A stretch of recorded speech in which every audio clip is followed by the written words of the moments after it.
qual que é a vantagem do 5 por 1, do 7 por 1, né, do 9 por 1, o que a gente trabalha quando a gente faz esse tipo de exercício.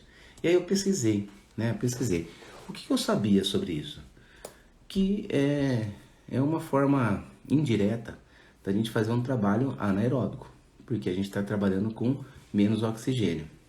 Quando a gente trabalha com menos oxigênio, a gente tem um acúmulo maior de CO2, né, de dióxido de carbono, né, então a gente tem um aumento de dióxido de carbono, do CO2, e falta oxigênio, e quando falta oxigênio a gente tem um acúmulo de lactato, a gente aumenta a acidose no nosso sangue, né, aumenta o pH sanguíneo.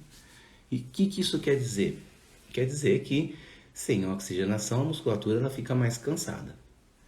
Por que surgiu o 5 por 1, 7 por 1, 9 por 1? Porque achava-se que fazendo esse tipo de trabalho, os atletas estavam simulando altitude.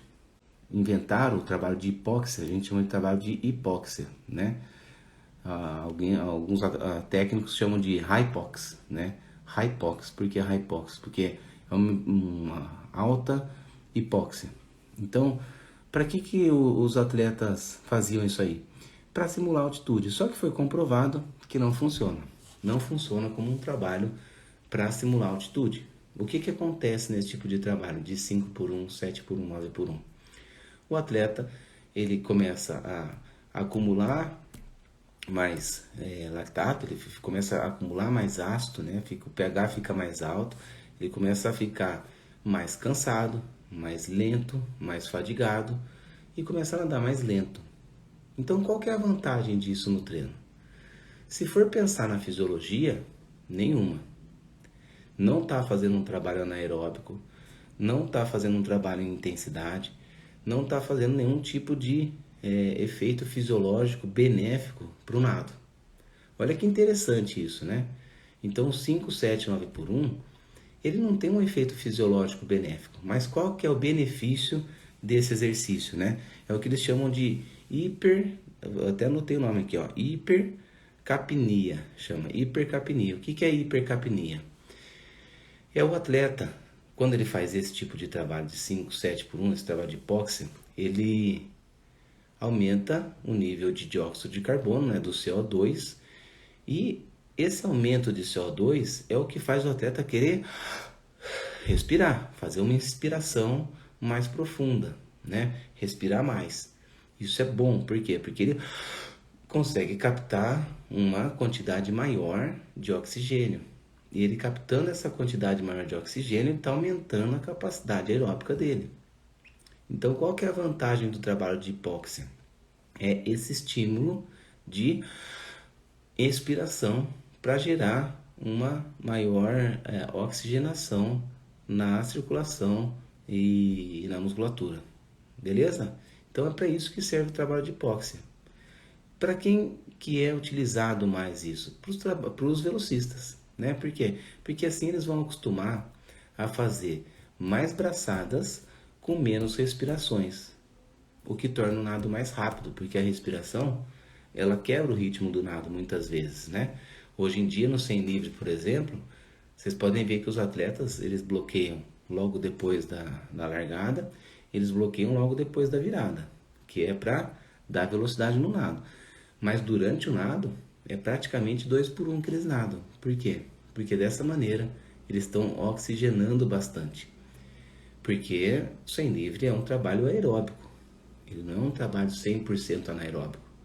45, 47 segundos nadando é um trabalho aeróbico. Então eles precisam oxigenar. Um velocista de 50 metros, 20 segundos, 22, 24 segundos, dá para ficar sem respirar. E aí esse trabalho de hipóxia é muito importante, porque ele vai desenvolvendo essa capacidade de fazer mais braçadas com menos respirações. Tá joia? Então esse é o trabalho de hipóxia. Quando a gente faz o trabalho de 5 por 1, 7 por 1, 9 por 1, fisiologicamente o ganho que a gente tem é esse, de aumentar a nossa capacidade de fazer mais braçadas, respirando menos vezes e mantendo assim uma boa velocidade no nado. Para um maratonista aquático, esquece, moçada. Esquece. porque a gente vai precisar oxigenar o tempo todo, né? O Tony perguntou, e como fica para quem nada em mar aberto? Esquece, tá? Esse trabalho não tem necessidade dentro do programa de treinamento de vocês, tá? Não tem necessidade. Se vocês quiserem, pode usar na base. Então, aquelas primeiras 2, 3, 4 semanas de treino, fazer esse trabalho de hipóxia é legal, porque você vai acelerar um pouquinho mais o seu condicionamento aeróbico, né? A sua capacidade de resistência aeróbica. Resistência aeróbica, longa duração. Resistência anaeróbica, curta duração, né? Trabalho anaeróbico, curta duração. Alta intensidade, curta duração. Anaeróbico. Aeróbico. Baixa intensidade, longa duração, tá bom?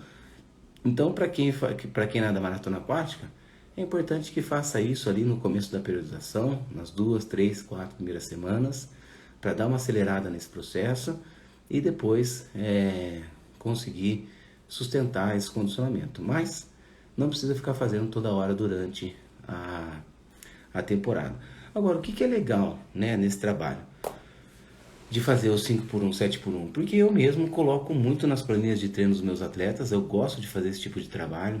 Sempre que eu faço exercícios com flutuador, né, de braço, flutuador no meio da perna, eu coloco esses trabalhos de 5, 7x1. Por quê? Porque a perna está parada, então está gastando menos oxigênio. Fica mais fácil do atleta fazer o 5x1, né? O 7x1, 5x1. Então, esse é um ponto. Eu trabalho a hipóxia sem cansar demais o atleta. Segundo, 5, 7, 9, bilateral. Faço o atleta trabalhar bilateral. E terceiro, o André acabou de colocar, o André é atleta nosso, ó, mas aquele braço 5x1 ajuda demais na técnica, pelo menos para mim. E é essa a minha intenção. Quando a gente trabalha o 5, 7x1 e está condicionado, né, porque aos poucos a gente vai condicionando isso, você consegue visualizar mais a braçada, você consegue manter melhor o alinhamento, consegue prestar mais atenção no rolamento, na finalização da braçada, né? Na intensidade ali na finalização, na progressão da força, visualizar o movimento. Então, assim, tecnicamente ajuda muito, ajuda a perceber melhor a coordenação. Então, quando você está com o rosto na água, entra braço direito, chuta a perna esquerda e finaliza braço esquerdo. Então, quando você está com o rosto na água, você consegue perceber melhor essa coordenação e o deslize na água, tá? Então, o grande ganho para o maratonista aquático de fazer esse trabalho de hipóxia é na parte técnica, na parte coordenativa.